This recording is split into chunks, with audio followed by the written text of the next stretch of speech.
Okay, welcome to the 7th practicals of Introduction to Structured Programming. As you can see, we have increased the size of the taskbar that everything is visible in the recording. So let's get started. Yep. What are the topics of today?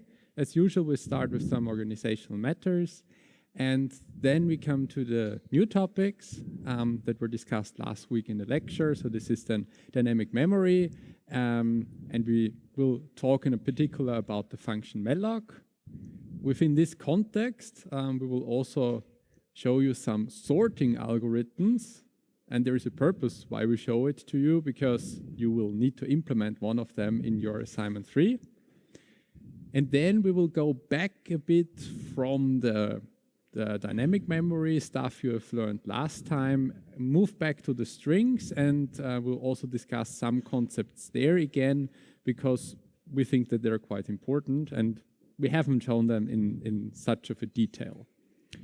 And in the end, we also have the string compare part that I want, the string copy part that I wanted to do last week. Okay, then. Just quickly go over the organizational matters. First part is very important. So the assignment 2 interviews, the registration ends in 2.5 hours. If you have not registered yet, now it's the time to register. If you send me an email in 2.5 hours, I will say no, because we have the deadline. You need to register by the deadline. Yeah, so this is via the Teach Center.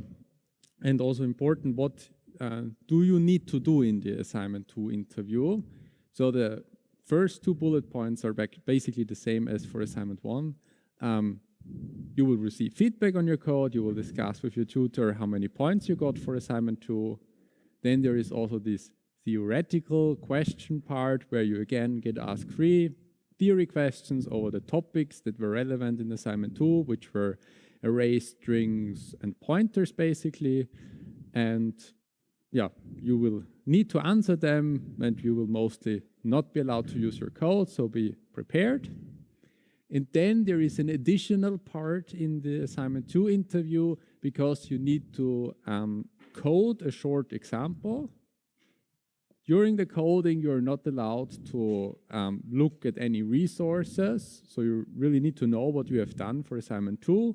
It will not be like a huge task, it will be very short, it will not be difficult, provided that you have done your assignment 2 on your own and know your stuff. So coding needs, of course, some time. We say you should be able to do the coding task in about 30 to 45 minutes at most. However, we don't want you to fail the interview because you just have like a half an hour time for the interview. So please plan for more time, let's say 1.5 hours. Then if there is some problem during coding, you can sit there, debug your program, don't have the stress that you need to leave. And usually after 1.5 hours, everyone finishes who is able to complete the program. So if you plan like 1.5 hours after a time slot, then it will not be a problem. You probably finish earlier. And just a few remarks on assignment 3. The release is today. Usual procedure at 19 o'clock. There will be the kickoff video on YouTube. The deadline is in 3 weeks on Wednesday at 6 p.m. And as usual, please push regularly to GitLab. Also, yesterday we had the situation that some people asked 1 hour before the deadline was, I cannot push to Git, what should I do now? Push regularly, then there is always like the newest version on GitLab, and you cannot run into the problem that you need to submit your solution 1 hour before the deadline, because otherwise you would get 0 points. So please do it. And again, yeah, follow the assessment of assignments as usual. The question hour. This is maybe important. Question hour is this time on the Friday before the deadline. Why is that? Because on Monday there is a holiday. So there we cannot have a question hour on Monday. Tuesday is probably too late if it's just 1 day before the deadline. So we said Friday, then you come to the question hour if you have questions, and are able to fix them via the weekend so that you can hand in assignment 3 in time. In terms of the time slot, this also won't collide with, or at least it should not collide too badly with your analysis practicals, which are also for the most part on Friday, because those the questionnaire starts at 12, I think. So basically after your practicals in analysis 1. Right. Okay, then let's get started with the first topic we'll be talking about today.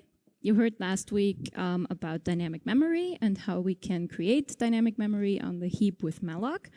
Just to recap that one more time, what can we do with malloc? So this is what the function looks like. It returns a void pointer, and we give it a size of the bytes that we want to allocate on the heap. We allocate the space on the heap, and even though it returns a void pointer, it's always good practice to cast the return value of malloc to the type of pointer that you actually want. You don't necessarily have to do this because C implicitly casts it to what you want, but it's good practice just for you to also like keep track of what data type you actually want to have in this dynamically allocated memory.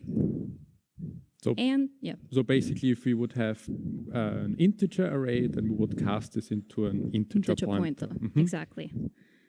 And the size parameter that we pass to malloc should be the amount of bytes that we need to allocate. So if you know you want, for example, an integer array with 5 elements, you can't just say malloc 5. You actually need to say the number of elements and multiply that with the actual size of your data type with the size of operator. Yeah. Now, another thing that we need to consider with malloc is that we can also run out of memory, because a call to malloc can actually fail if we have no more space available on the heap. We can check for that because malloc actually returns us a null pointer if it actually fails. And in case that happens, we need to be able to end our program in a clean way, because if it just keeps running, it's going to assume, of course, you allocate the memories in order to use it. So you're going to try to use memory that you didn't actually get, which is probably just going to lead to segmentation faults, crashes, and we don't want that. We want to actually check for this null and then end the program in a way where, it doesn't crash or we get a segmentation fault. Yeah. Then just real quick, small little difference between stack and heap, because we now have these two structures where we can allocate space in order to use variables in our program. So the biggest difference between the two is that the stack implements automatic allocation and deallocation of memory, so you don't need to care about cleaning up after, for example, local variables you have in a function. C actually does that for you, that this space is given away again. But that also means that you need to always keep in mind the scope of variables if you have local variables in a function, for example. Meanwhile, with the heap, we actually need to manually allocate and deallocate memory, which means we actually have to decide when we don't need a variable anymore, and we have to clean up after ourselves if we actually allocate space through the use of malloc. And we will visualize, of course, the stack and the heap during today's practicals. And I mean, we don't have to really space to separate them in the drawings, but we will always indicate what is the stack and what is the heap, and also discuss again what variables are in which part of the memory. Right, and we mentioned that we need to clean up after ourselves, so how can we actually do that with dynamic memory? We can just deallocate the memory again with the free function, and then we just pass to free the pointer that we've called malloc on. We will see that in a second. There will be a live coding example. And it's also good practice to then, just to make sure we don't accidentally use the memory that we've just freed again, it's also good practice to set the pointer directly to null as well, just so that when we try to use the space that we've already freed, we will 100% get a segmentation fault, because if we try to actually access or dereference a null pointer, that will always lead to an error. Right, so then let's get to the live coding. I may ask you, can you push down your Sorry? microphone a bit, because for the is recording. It too close? Is it In too the close? lecture hall, it's not the problem, but someone wants to listen to the recording. Is it better that way? I think so, yeah. Okay, sorry about that. What is the plan for the live coding? Right, so our plan is that we want to read in a size from the user, which will be the size of an integer array that we have on the heap. We will then create this array on the heap, and we will also read in some numbers and into this array then from the user, and we want to sort those. With the sorting algorithms we will still see later, but first we need to set up the entire heap array part. So we will just start off by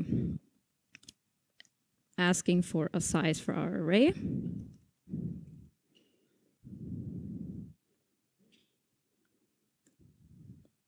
Then we will just have an integer size, and we will immediately outsource this. I will go over this a bit quickly just because we've been through the entire input stuff already. So we will just make a little function here, which we will use to read an integer input. And then we will implement this up here. We want this to return an integer. Then we need the void in here again. Right, and then we already have a constant up here that is our buffer size. So now all we're going to do is we will read this in with fgetS. So we will make a char array called buffer, the size of our buffer size. We will initialize that to 0. Then we will just call fgetS. We want to read this into our buffer. We want to read in the buffer size amount of characters, which would technically be -1 again because of how fgetS works. So you basically don't want to just use scanf for the integer, but would like to read in as a string and then transfer it, exactly, which I think we also haven't shown in the practicals before. So this is, let's use a better name. So we have now what we also need to do with fgetS, which we also discussed when we went over it the first time. That it could be if our input is shorter than what we're actually reading in, that we keep the new line in there, and we want to get rid of that because we can't really transform a new line into a number. So we need to get rid of that. So then we have, now counter is smaller than the buffer size.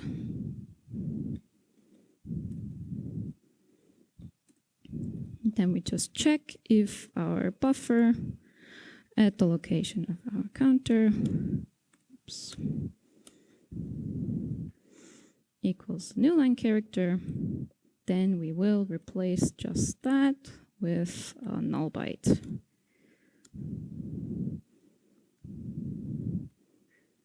Right. So once we're through here, we know, I mean, technically we could also read in letters here, but just for the sake of not having to do a completely robust input function, we're going to assume that we will only enter integers here. Now we got rid of the new line character in case we read it in.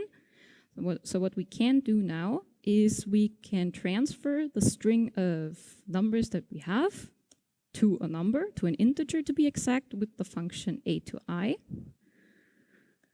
We can just pass our buffer in here. If we just have a look here real quick what that is, a to I basically stands for ASCII to integer. We just pass a pointer to a string here, and it converts us this string to an integer. Mind that if you do use that in an assignment at some point, a call to a to I can fail. If you have, for example, like letters in there or just non-numbers, basically. In that case, it returns 0, and yeah, allocating space for 0 kind of doesn't make a lot of sense. So just be mindful of that when you use it yourself. But we're going to assume that it will succeed, and then we can just return our size. Maybe we have a look at the function again. Now we've coded it in its full beauty. Now you did introduce 2 slight mistakes. Maybe somebody knows what could be wrong in this function. So one is very obvious, yeah?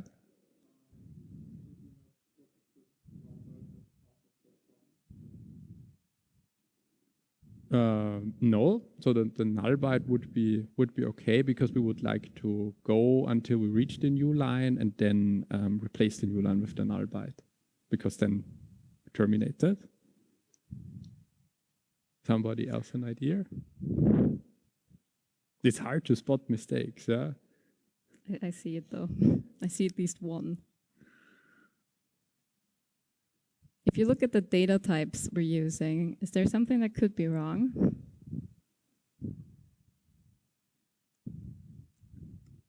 It's like a great, yeah?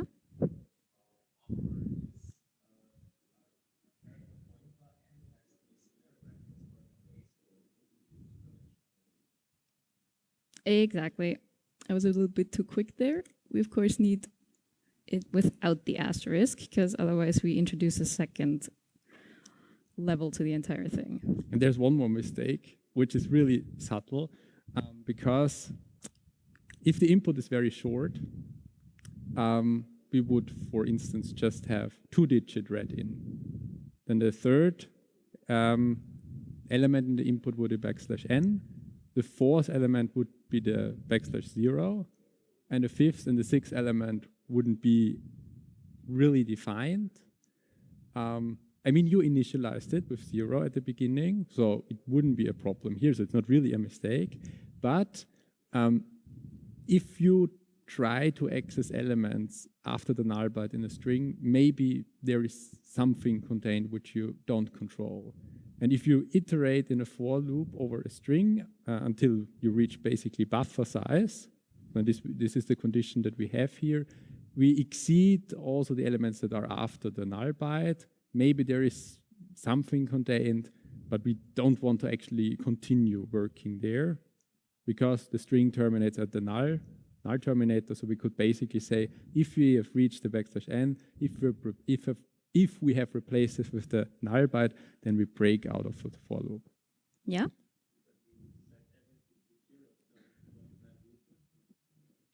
No, in this case, it would just mean that we're initializing everything to the null byte because we have a character array. And that means we basically just uselessly iterate over a couple of null bytes. But Michael is right, we could technically, would be better to stop at the first null byte we see because that is actually the one that fgetS gave us, or should be the one that fgetS gave us. So the string is terminated at the null byte. And if we set the new null byte, we would basically say, okay, we don't need to iterate any further. This is the end of the string. So maybe, should we write the break here at the buffer count? Yeah, let's do that. Let's do that. It doesn't hurt to do that. Or you want to watch for the null byte. Also, this is possible. This is because I want to talk about this in like an hour, and maybe we just can also talk about it here in the example. So if you iterate over a string, usually stop directly at the null byte and don't iterate over the whole buffer. But it wouldn't be a problem here because we've initialized everything. No, but it's a good point because here we just have a buffer size of 6, right? But if this were to be like 1,000 and we're reading in 2 characters, it really wouldn't make that much sense to iterate over 1,000 of characters, and 998 of them are just null bytes. So, okay, so we get back our integer size here, and now we want to actually get our malloc array or our dynamic array on the heap. So we will write a function for that as well. We will just, this function will return us an integer pointer, which will be pointing to the array that we allocated on the heap. We will just call the pointer heap array and then have just a little function here that we're going to call create heap array. And we will pass our size to that because we need to know how many elements we actually need to allocate in the function. And then we can, once again, just create that. So we wanted to return an integer pointer. And pass it our integer size. Okay, and this is where malloc comes in now. So as we said, we want an integer pointer. We can also just call this, once again, heap array. It doesn't really matter. Right, so now we want to call malloc. So first thing we do, we just need malloc, right? Then we said we also want to make sure that the return value of malloc is actually cast to, for good practice, to the pointer type that we want to have in our pointer variable over here. So we are going to cast this to an integer pointer. And then in here, we need to pass to malloc how many bytes we want to have allocated on the heap. And as we said, we need the number of elements that we want to have in the array, and we need to multiply that with the size of the data type that the array is supposed to be. So this is integer. Maybe a small question. Why do we use integer here, not like an integer pointer, for example? Yeah?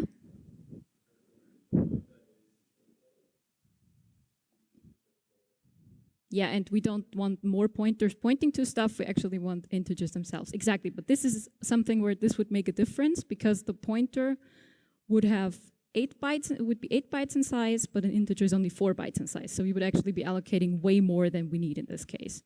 So be mindful of what you use here. I also have a question. Why are we using malloc here, and why don't we just use an array on the stack at this point? True. Yeah.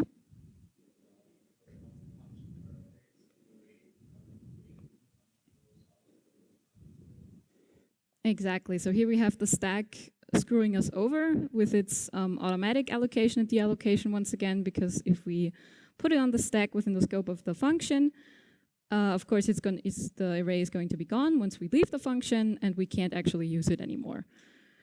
So with the heap, we've now introduced a very nice way of allocating memory for things we want to use in a completely different place without actually having to worry about that, like going out of scope. Okay, so we did say malloc can fail. So this could be null, whatever we have in this heap array. So this is something we need to check for.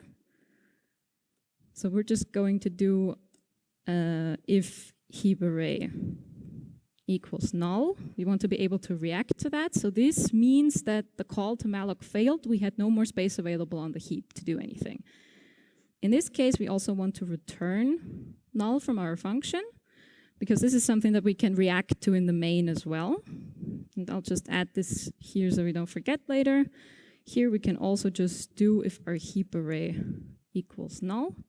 We can just do something like return -1, because we don't want to continue with the program. We want to end the program in a way where we don't crash, where nothing happens. So we're not going to keep working with an array if we didn't actually get the space that we wanted to allocate. Right, so once we're past here, we know we now have an integer array on the heap. Should we have a look at the visualization at this point? Maybe how does this look in the memory? That would be a good point. But wrong one. There we go. Okay, so pick the pointer. Okay, yeah, basically now we said we have the stack and we have the heap. And on the left-hand side here is the stack located, and with this cross symbol here, I mark the end of the stack. And as we heard in the lecture, the stack is growing from top to bottom. So that's why I started on the very top and go downwards. Then after the stack, if I go further down, then there is some free memory space which we don't use. And then, okay, I switch to the right side because I don't have infinite space here. And then at some point, I will reach the end of the heap. So this is also in the memory, some segment which is below the stack. And here, maybe there is something not used of the heap, because the heap can be much larger than just containing the single array. But inside of this heap, at some point, when we call malloc, we have got this array, and we got the pointer which we stored then in heap array, which points to this array, and the array is contained in the heap.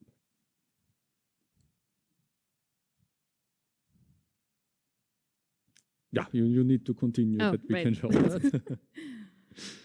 Wasn't sure how many slides you had prepared for the first part.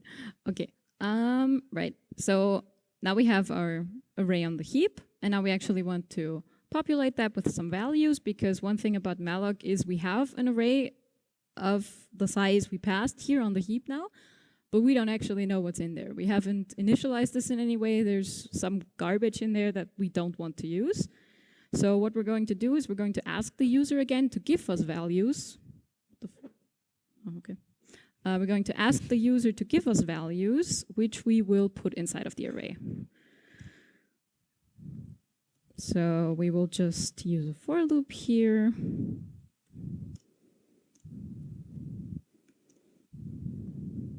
Maybe set the counter to 0. Oh, whoops.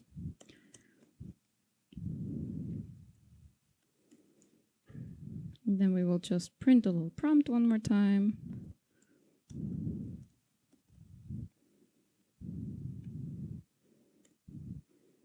Then we just want to do an integer number, and here we can use the function from before again, the read integer input. And then we can just say that we want our heap array at location of our counter to be the value we just read in with the input function. Right. So that's basically it. That means we now have values in here, and then we just return the pointer to our heap array, which means we now have the address pointing to this memory that we've allocated on the heap, that we've saved these values into in our main function right here. So what we can now do is we see if this actually worked, that we just print that really quickly.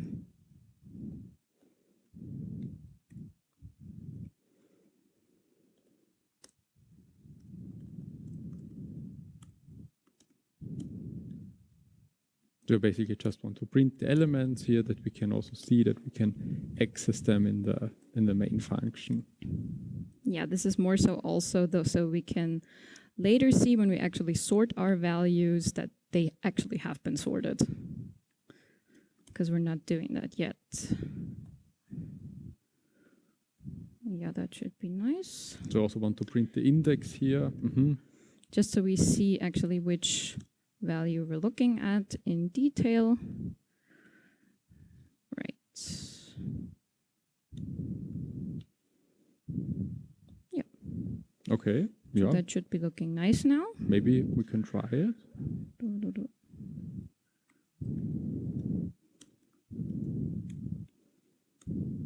It compiles fine. Yeah. That's already great.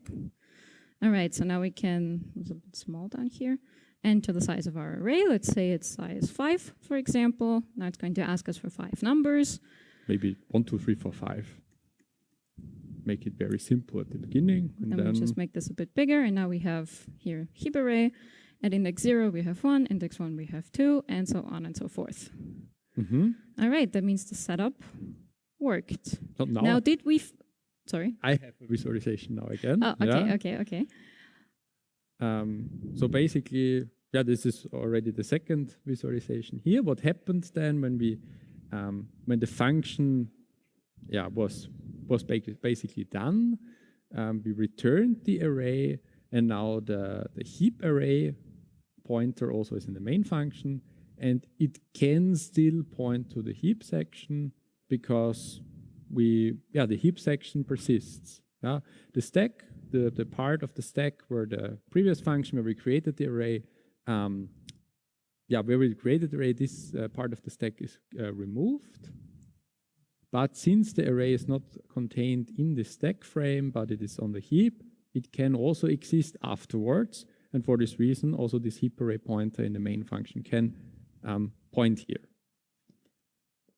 Okay, now if the main function would terminate, then also this part of the stack will get removed. But what about the part on the heap? Will this be removed, or do we have to do this on our own? Who thinks we have to do it on our own? I need to. Who thinks we don't have to do it on our own and the C handles it for us? Okay, David is lazy, he doesn't want to free the memory. Okay, so everyone was right and was listening at the start. Because we didn't do one thing yet, down here we need to call the free function to actually free the memory we allocated on the heap. And we can just pass the pointer to our memory on the heap to the free function. meaning the memory is given away again. And to make sure we don't accidentally try to use it again, we can also say heap array equals null. So we just set the pointer that we had to the memory on the heap to null as like an additional safety feature. Also for this, I have a visualization. Yeah. Perfect. Everything prepared. So basically, if we just free the memory on the heap, then the pointer still points to the array on the heap, although the array doesn't exist in this form anymore. I mean, probably the values are still contained, because if we just free the memory, it doesn't say that we overwrite it, but we are not allowed to use this memory anymore. But if we would use the pointer again, we would basically go to this memory by accident. Yeah? And for this reason, as you said, we set this pointer to null, because in this case, then this pointer gets detached from this memory part. It points to null. It's independent of the heap segment. And for this reason, if we would access this pointer now, the program would crash even. And it wouldn't be that we write in some memory location where we are not allowed to write, but it would really crash in this case. And we're also choosing to set it to null in particular here, because in no case ever should you dereference a null pointer, meaning that this is also something that we should regularly check for anyways before we dereference any type of pointer. So yeah, it's easier to check for it just this way. That means immediately if it's null, this wasn't something that we wanted to use in any way further, or something went wrong, and then we need to consider what went wrong actually. We don't want to dereference that. Yeah?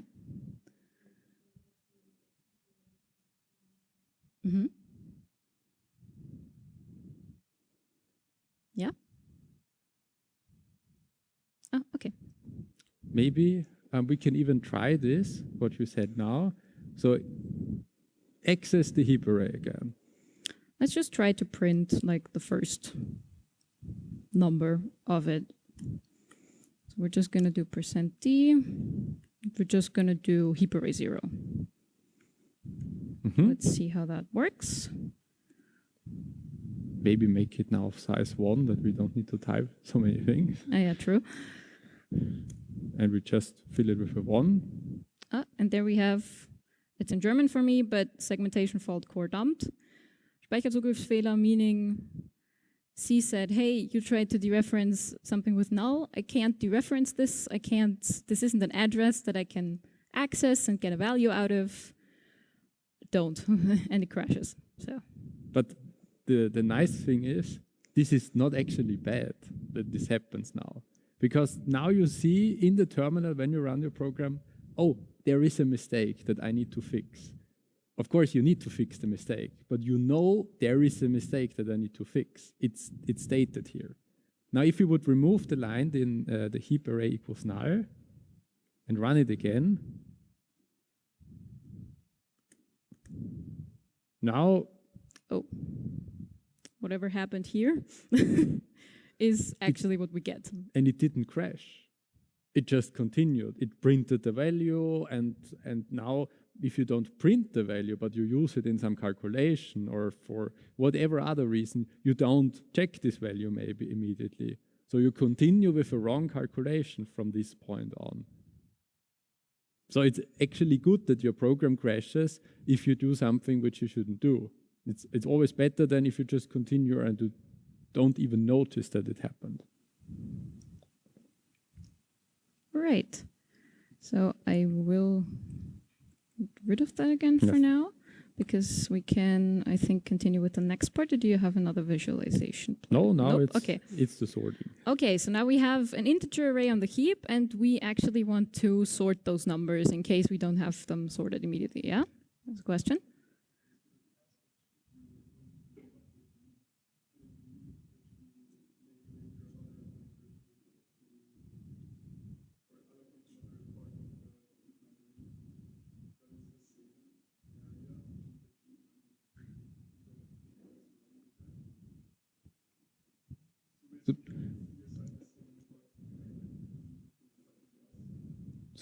So basically, if you free your memory, then this space is available again, and in the next malloc call, maybe the same segment of memory can be assigned. If you don't free it, then the program still thinks this memory is used by you, and you will get some other segment. But if you do this repeatedly, at some point, maybe there is no other segment available and you run out of memory. That's why we always free the memory. No, it will not. It will never overlap. No. It can only overlap if you have freed different segments, then allocate something new, then it could be in the freed segments, but never in already occupied segments. Yeah, this is also something how just malloc works in the background. It basically just goes through the heap. It knows how much space you want, and it kind of just keeps going through and checks if it can find a segment of the size you want that it can allocate. And depending on what you freed, what you allocated, what is already taken up, it just chooses a segment. And yeah, but it could happen. Okay, then let's talk about simple sorting algorithms. We need to speed up a little bit anyways. Okay, so really quick, the first one we'll have a look at today, because in A3 you will have to do sorting in one way or another, is the bubble sort algorithm. Basically what we do in bubble sort is we iterate through a list and we look at the different pairs of neighbors of elements in this list. For each pair, we check if the criterion that we have to that we want to sort our elements to is met. So for example, if we want to have a list in ascending order, so from the smallest value to the biggest value, we would look at two neighbors, check if the first one is bigger than the second one, and if that is the case, we swap them around. So those two are in the correct order. Then we continue to the next pair, to the next neighbor, and look at that pair. And we repeat that until we can run through the whole list without swapping any values, because that means we didn't find anything else, and we're done with the sorting. So here I also prepared a little visualization for that. So for example, we start out with an integer array with the values 4, 1, and 3, and 2. We start with the first two neighbors. We want to sort them in ascending order. We realize 4 is bigger than 1, so we switch them around. Then we look at the next two. 4 is again bigger than 3, so we swap them around. Then we look at the next two. 4 is again bigger than 2, we swap them around. Hope you can read that. Yeah, it looks better on my computer, but yeah, we performed 3 swaps, so that means, okay, we haven't been able to run through the list without swapping anything around, so we continue. So we start again with our updated list. 1 is indeed smaller than 3, so we don't swap these two. We look at the next two. 3 is bigger than 2, we swap them around. And for the next pair, 3 is not bigger than 4, so that means that's fine. But we still had to perform 1 swap, so we continue. But you can already see we now have 1, 2, 3, 4, which is the correct order. So if we were to run through one more time, we wouldn't perform a single swap, and after the next one through, bubble sort would terminate because it realizes, okay, we're done sorting. And yeah, we don't need to do anything else. Now, you can probably imagine this isn't very efficient because we run through the list multiple times, and if we have tons of values that are all out of order, this is going to take an eternity. But we gotta start somewhere. So even if bubble sort gets bullied by all the better ones, it's a really nice sorting algorithm to get into when you're not that familiar with sorting yet, or if you're new to programming, so that's one of the reasons why we show it here as well. Right, so let's implement bubble sort for our array here. So let's just change that immediately to sorted array. And we will just create a small function here where we sort our list in ascending order. And we pass our heap array and the size of the array here.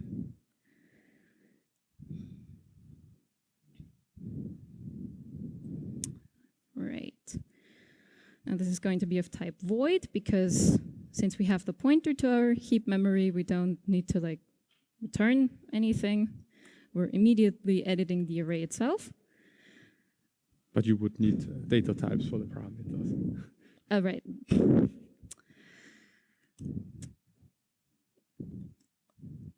This always happens when you do it in front of people. Okay, so we're going to start out with a Boolean, which can take the value true or false, just to check if we performed any swaps. And so basically, if this swap is true, then we ran want to over the keep list, going. and we need to do one more iteration. And if the swap is false, then we're done. Okay. So we will initialize it to false for now. We will do a do while loop here, and we want to run through here while swap is true. And at the beginning of the iteration, we're already setting it to false here, but if we're assuming that we run through here multiple times, we also just want to make sure that swap is false at the start. And then we want to run through our entire list.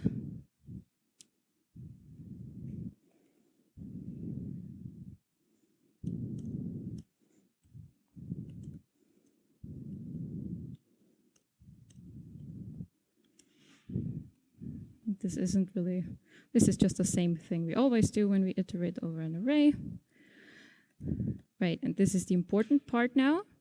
So for one thing, since we have to look at neighbors, one thing we need to consider is that we could run into an off by one error here, because if we iterate from 0 to one smaller than our size, which would be all the indices we have in the array, we always look at two elements. So we need to find a way to look at the two elements, but not run out of bounds with our indexes.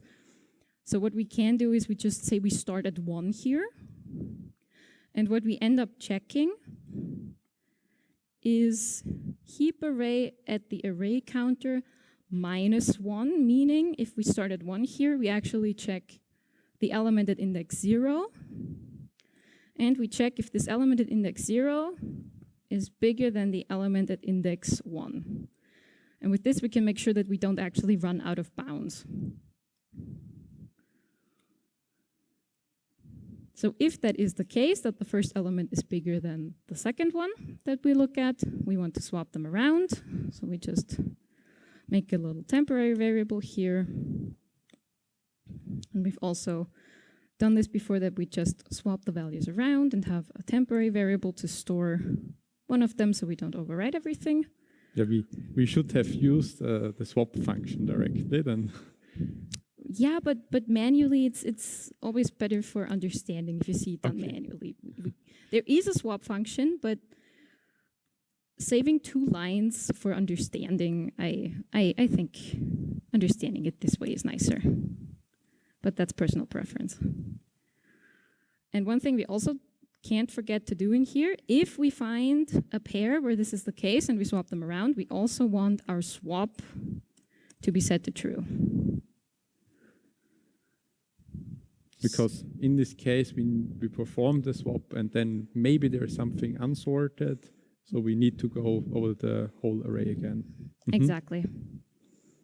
Right, so hope I didn't forget anything. I don't think I did. So that should just be how we implement bubble sort now.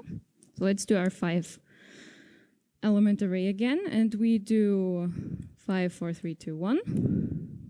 And it has been successfully sorted with our bubble sort function to 1, 2, 3, 4, 5.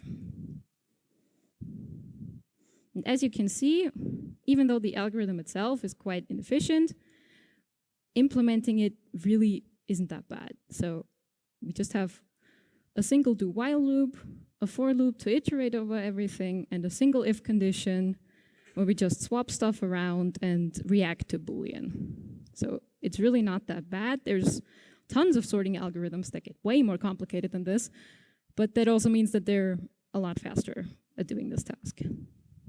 But for now, this is all we need. Yeah?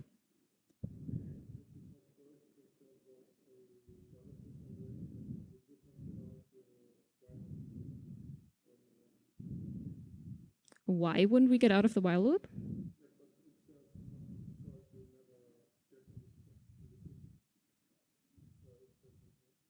You would get out. I mean, we can just try it, actually.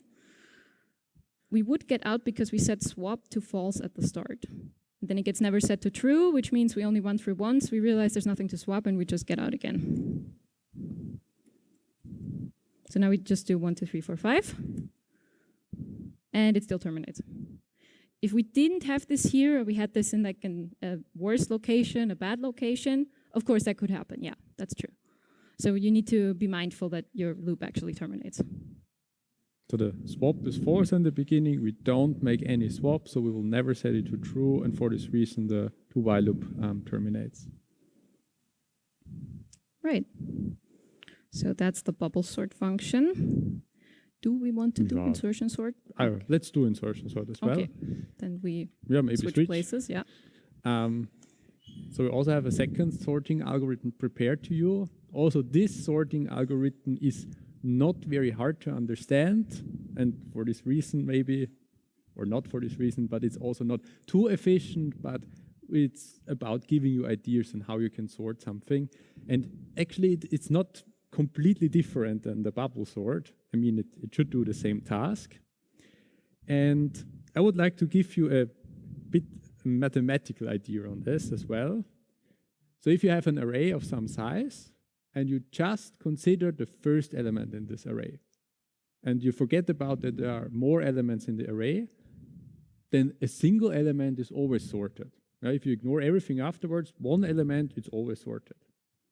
And this is the starting idea, basically.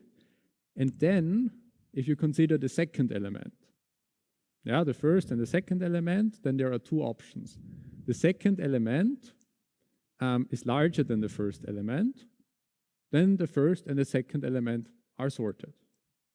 Or the second option is that the second element is smaller than the first element, and then you need to perform a swap of those two elements. And what you get then, you certainly have the first two elements in the array sorted if you ignore the remaining part.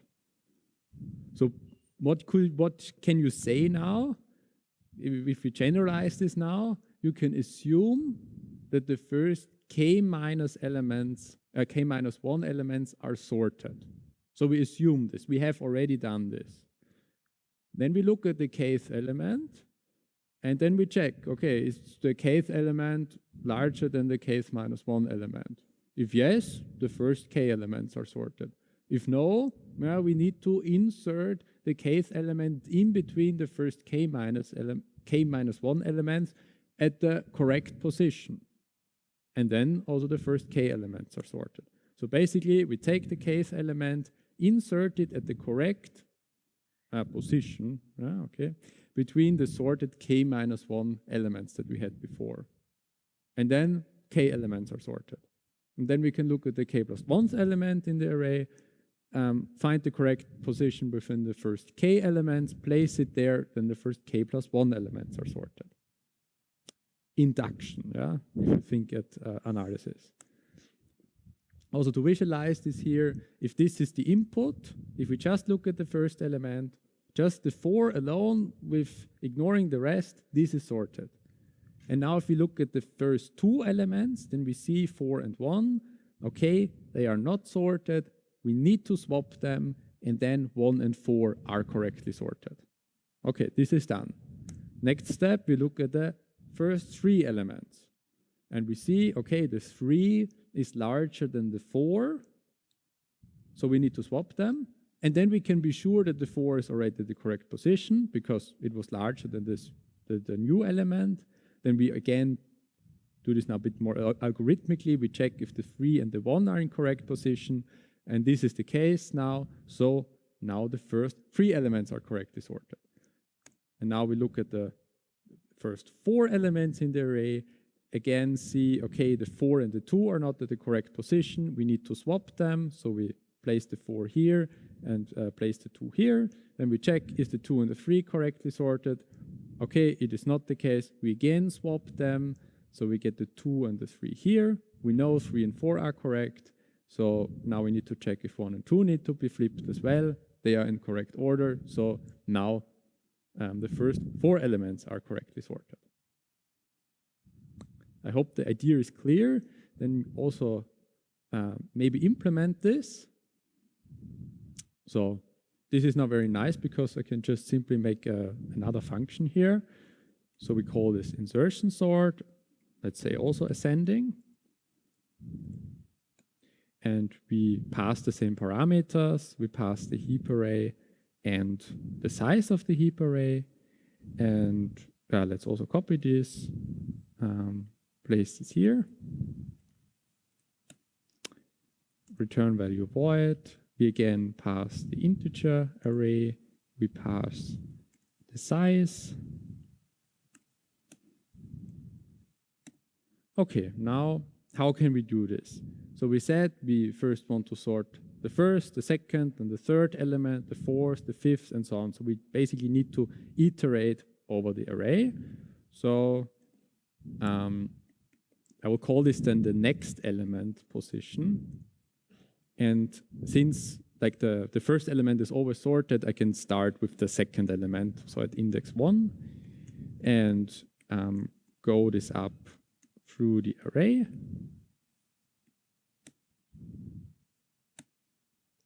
Okay. And now, if we look back at the visualization, I basically want to compare the element that I'm currently at with the previous element and basically do this bubble sort principle and always move it to the front. So I take basically, let's call it insert position. So that is where I want to insert the element. And I start at next element position. So this is at the very end where the element is currently located. And I check basically if the next element position is always larger equal than 1. We'll see in a second why this is the case. And then we will always decrease this by 1. So it would be, if you look at the example, it would be this position and this position and this position. And since we always do a swap with the element left of it, we only need to decrement it until we reach 1. And now we do basically the bubble sort principle. We check, is the heap array at the position before we would like to insert the element? If it is larger than we would like to insert it at the moment, if this is the case, then we would like to flip those two elements. So we again have our temporary variable at insert position -1. Where we could also technically use the swap function if we wanted to, but we're doing it manually just to show the principle better. At insert position and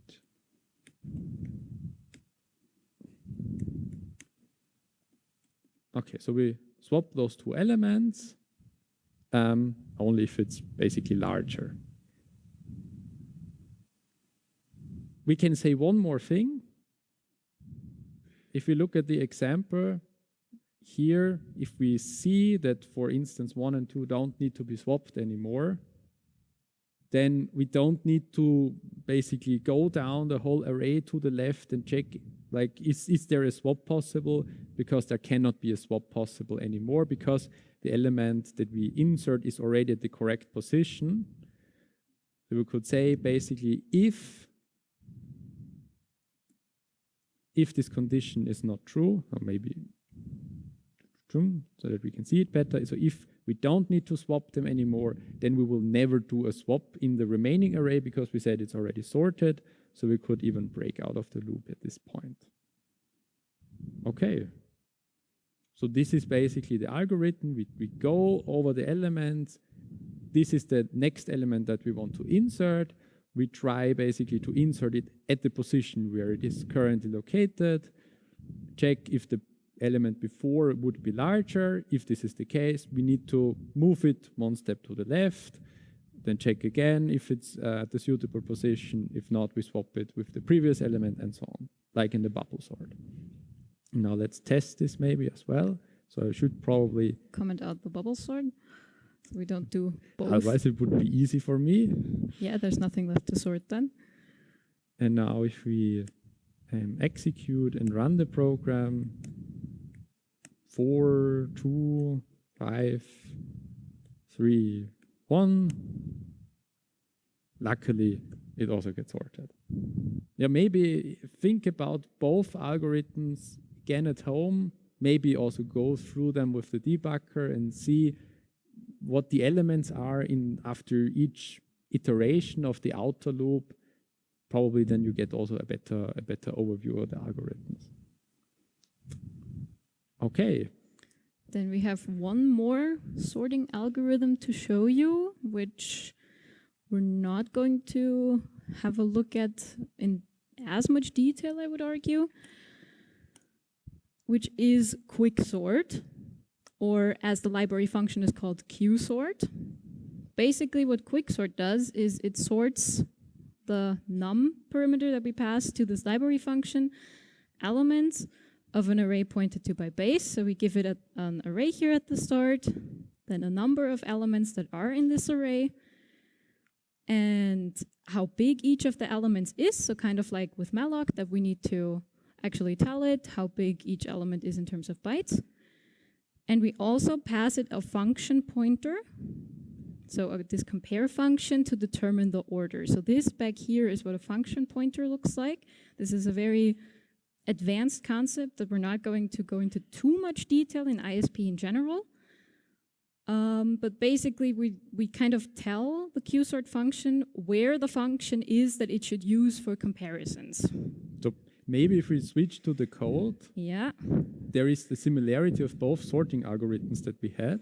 Mm-hmm. So maybe we move to the code of, I don't know, insertion sort or bubble sort, it doesn't matter. So we had this line of code here. If I can mark it. Okay, this line of code here. Yeah, we needed to compare two elements and state whether one of them is greater than the other.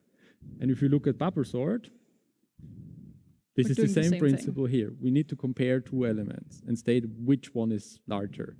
And the compare function in quicksort actually does exactly this thing, but quicksort, this framework algorithm, doesn't know how to compare elements because it doesn't know are they integers and in which order do we want to sort them, so we need to specify this basically. Yeah, and it also can't smell if we want to sort things in ascending or descending order, so that's also why, because if we did it like the other way around, also our conditions here would be looking a bit different, right? Because we would have to flip the sign.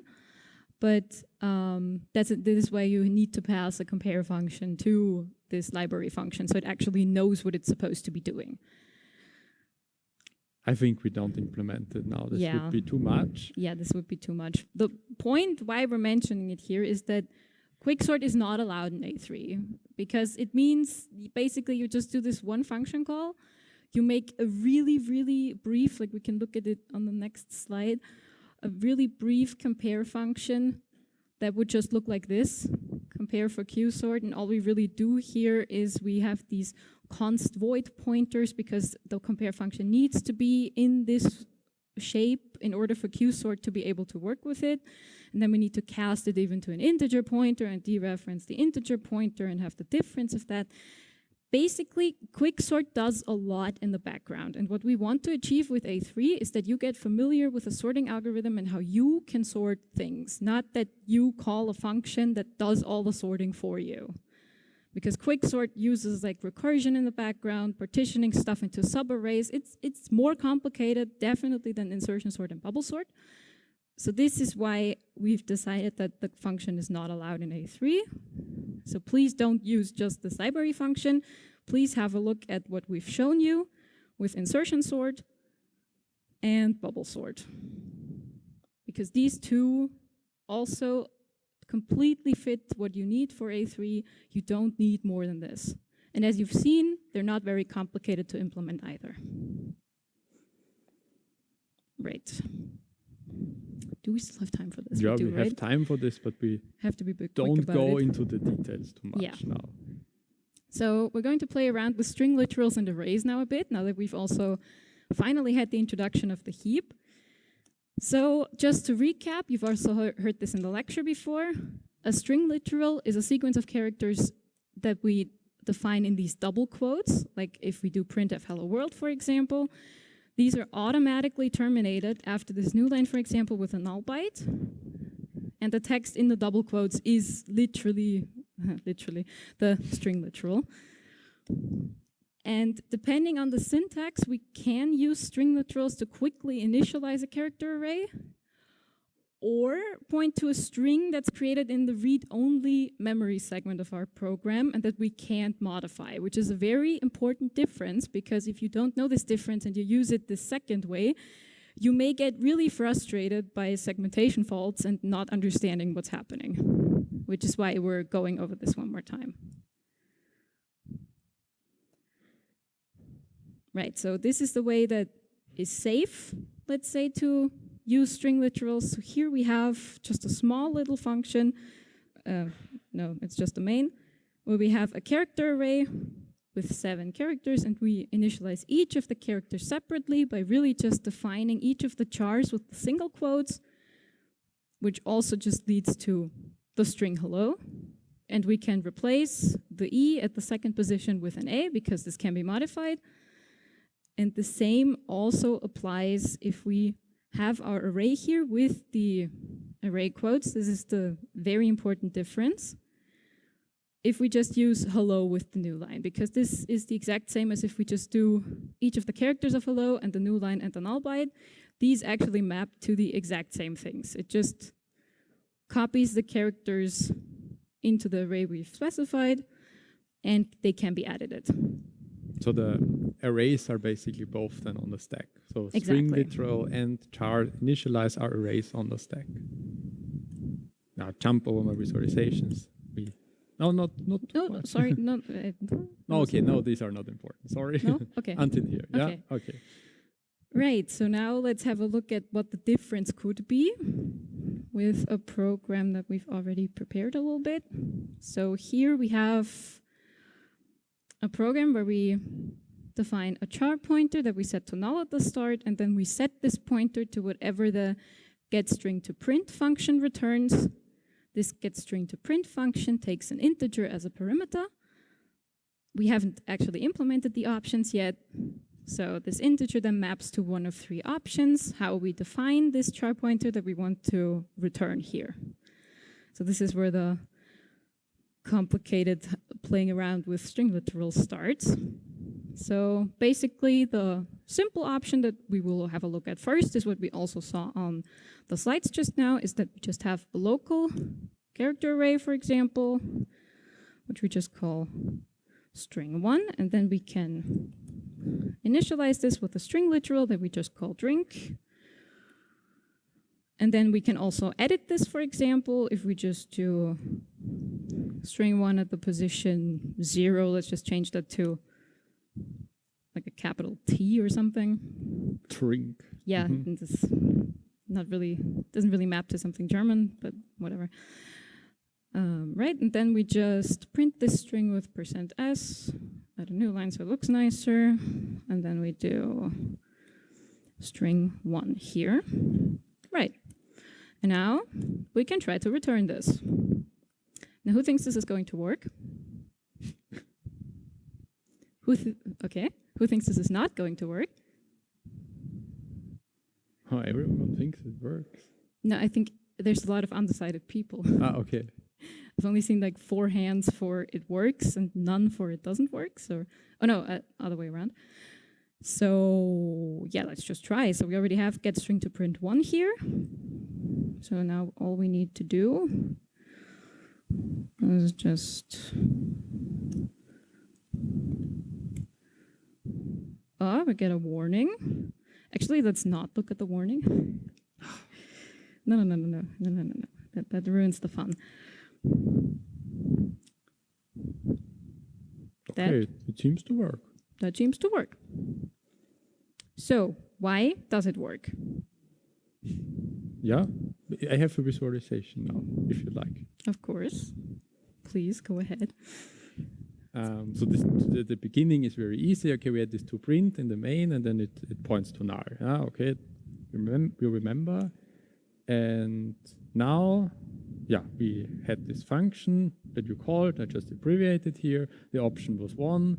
And yeah, we basically had this drink contained here on the stack, because in the code we said, okay, yeah, this is with the brackets here, it is on the stack. The drink variable is stored on the stack.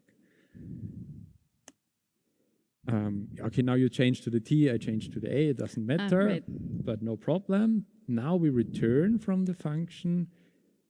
So what happens basically in the first step in returning, the return value is string 1.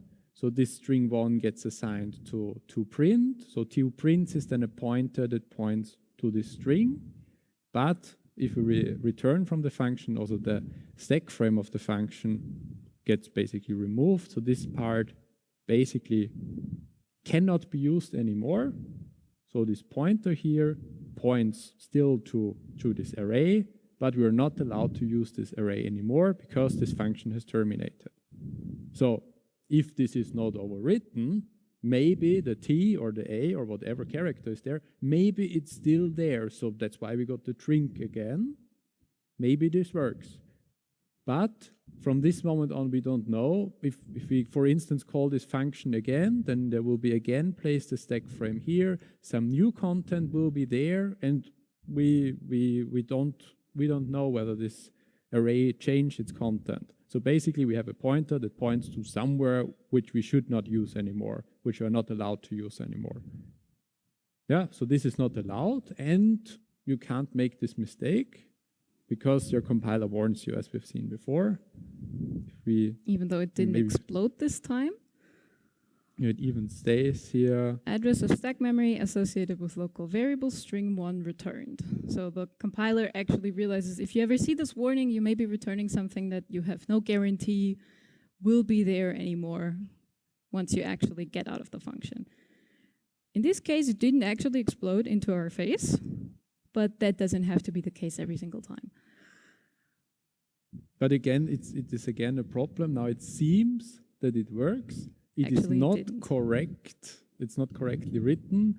And now in the 100th times you execute the program, it will not work anymore. And then maybe this is not you only test it for 99 times, then you hand it in for the submission to us, and the 100th time when we test it, it doesn't work.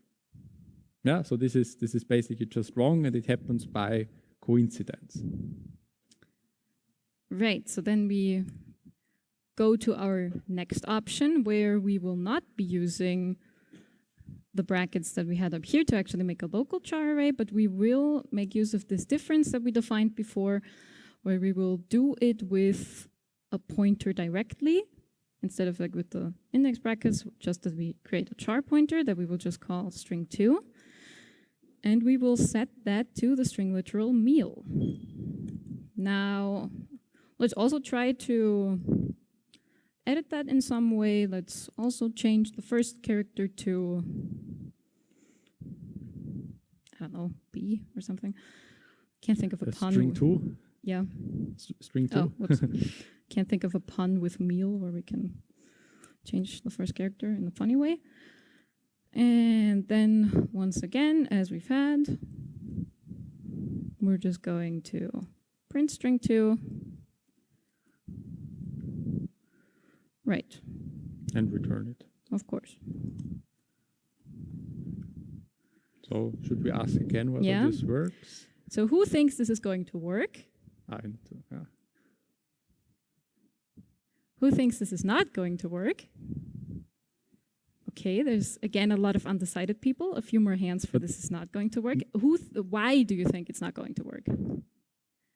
Like 10 people raised their hands now. One of them needs to answer now. Why does it not work? Or what's the intuition why you think it doesn't work? Anyone? So like same reason before or some other reason? Yeah.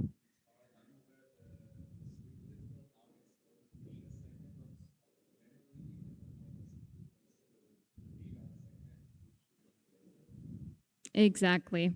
So what we've done here is we've actually just assigned a pointer. I mean, we can just show it one more time. All right, we need to, 1 second. Let's comment that out here, yeah. That we actually executed. The second part, so we can actually see something. Otherwise, we can't see.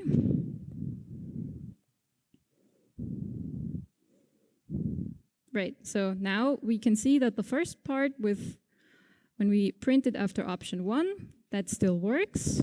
But for option 2, we now don't even get the first print that we have up here of just this Beal. But we already get a segmentation fault because we try to edit a read-only data segment address by trying to assign this character to the first character of this string that's not in a memory area that we can actually modify in any way.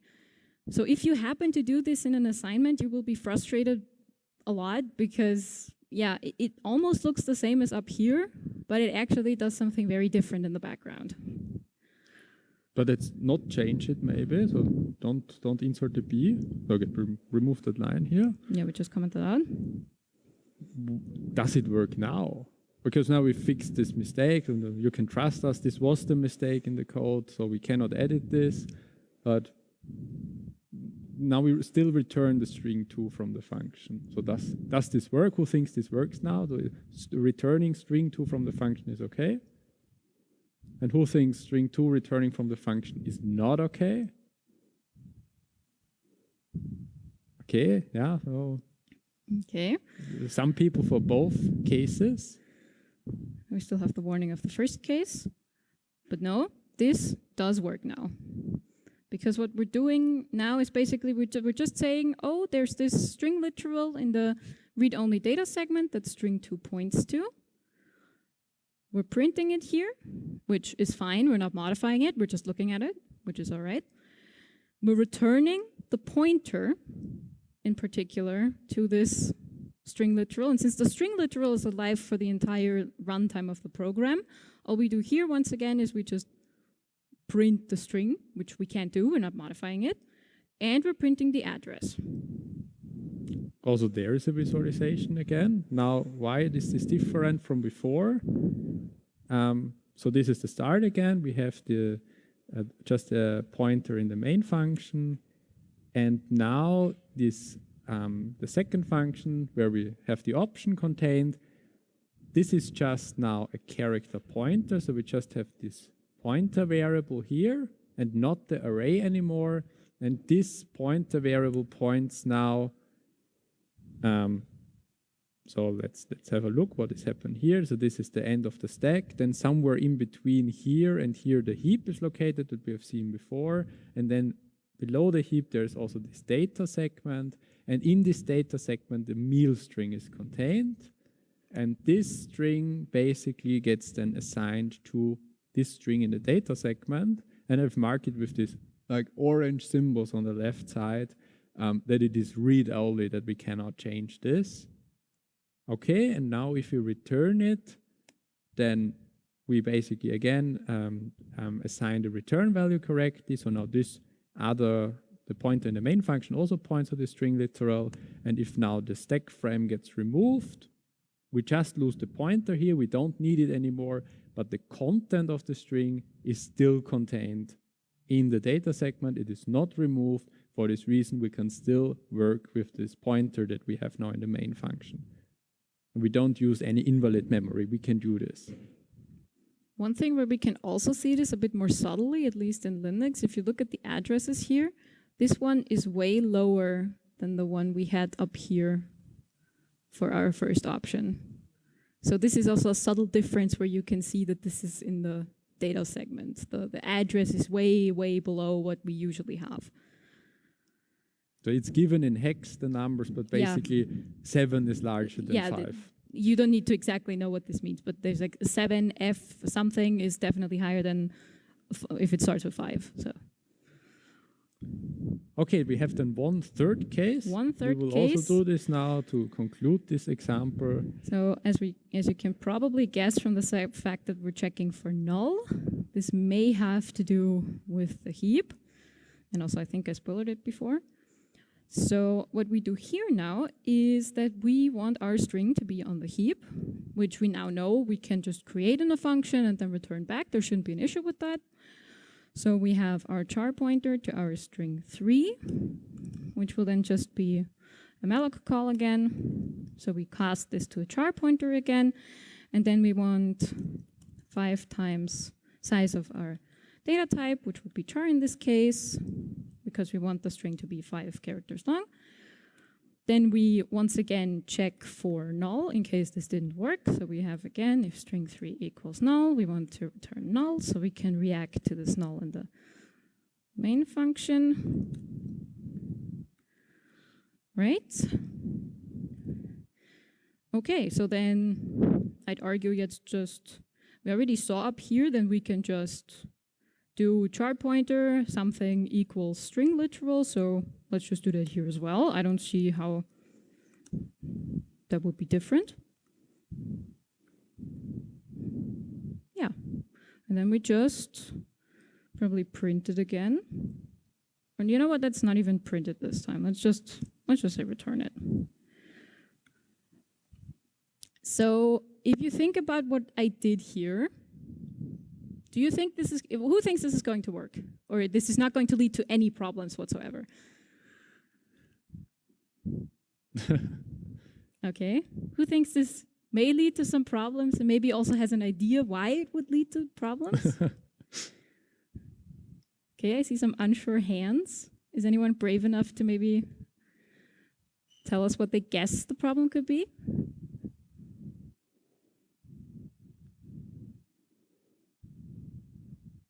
Yeah. Okay, that's a bit of a tricky one. Okay, so basically, what happens here? Do you have a visualization? No, I don't have. Okay, I didn't know that you want to show this. Okay. What happens here is we already set up here that we have this meal string literal in the read-only segment, because if we're assuming that if we execute the program like this, that means we did get to get string to print option 2. That means we already have this meal string literal in the read-only segment at the point where we call this function with option 3. What we do here now is we basically just assign, again, the address of this read-only segment that we've already created, like this meal string, to string 3.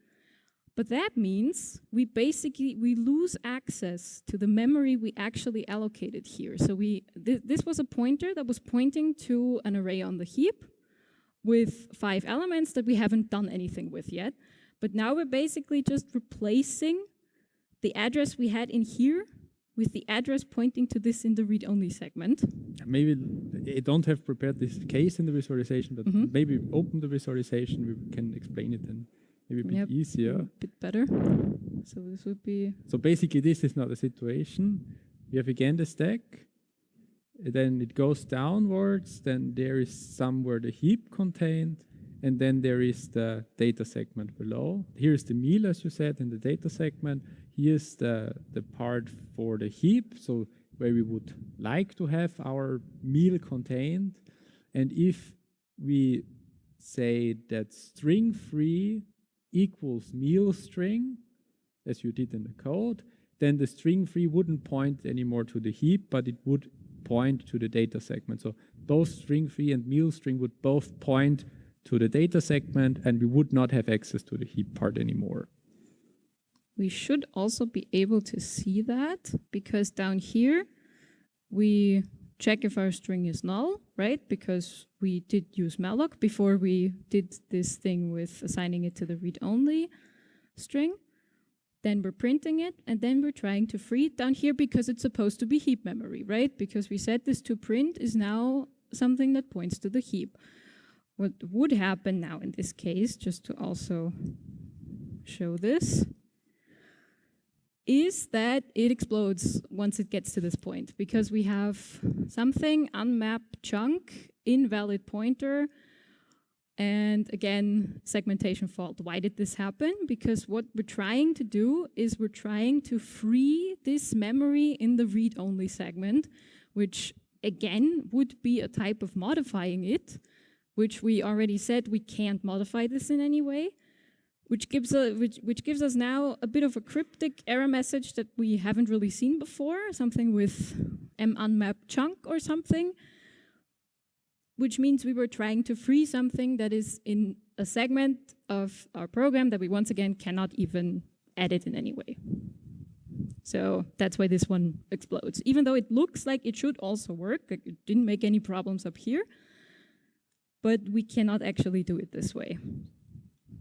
So we need to not just assign the pointer, but we really need to copy each of the characters. Now maybe you can write a string copy directly, because we are a bit over time at the moment. So then we have destination, string free. The source, what did we want to do? Probably You can just take the meal. just take the meal, yeah. Just so it fits with the visualizations too. Right, so then we also want to print this one more time.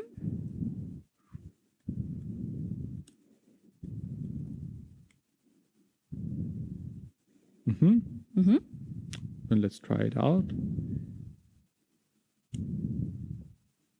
Right, and like this, it works again, because what we've done now is we've just copied each of the characters that we have in the string literal meal into string 3, which is, I mean, we didn't do any sanity check here for if the string is too long for what we actually allocated on the heap, but we said we have 5 characters, we have here 4 characters with the null byte, that's big enough. So that means it fits exactly into what we've allocated, and we just return it, and it's just a regular string now that is located on the heap, that we free down here, then set to null again, and everything is fine. Yeah, so also again, last visualization now. So like here before, we set the string free points now to the heap. We also have the meal somewhere in the data segment. And now when we do the string copy, we copy the content of this string here onto the heap in this array. And then if we return from this function again, this seg frame gets removed. The pointer gets copied here. So the pointer in the main function points onto the heap now. And then later on, we also want to free again the memory on the heap. So this then is not allowed to be accessed anymore. And then we also set this pointer to null. And now one interesting thing, the last thing now, I claimed here in the drawing that the data segment is below the heap. So the heap is above the data segment. And if we look at the output, so in the second case, we had we returned the string on the data segment, and in the third case, we returned the string from the heap. And if you now look at these addresses, so 5, 7 are both in them, D as well, and 2 also. But then we have 5 and 9. Yeah, and the 5 is of the data segment, and 5 is smaller than 9. 9 is on the heap, so the heap is at higher addresses than the data segment. But in this case, actually quite close to the data segment. This is not like such a large gap as between the heap and the stack. Yeah, I think we've gone a lot over time already anyways. So I do believe we need to... We need to stop. I will never be able to discuss my string copy, I think. Next week. No, I'm not there next week. So.